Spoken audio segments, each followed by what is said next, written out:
While almost every part of the state of Meghalaya is experiencing water shortage, the government has been examining ways and means to address the issue through conservation of the same.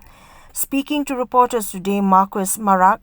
who is the minister in charge of the Public Health Engineering Department of the state, informed that efforts are on to examine the possibility of rainwater harvesting by containing the water well within ground level.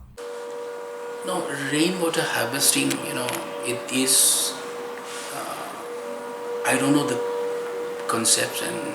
it is my personal opinion that we should take up this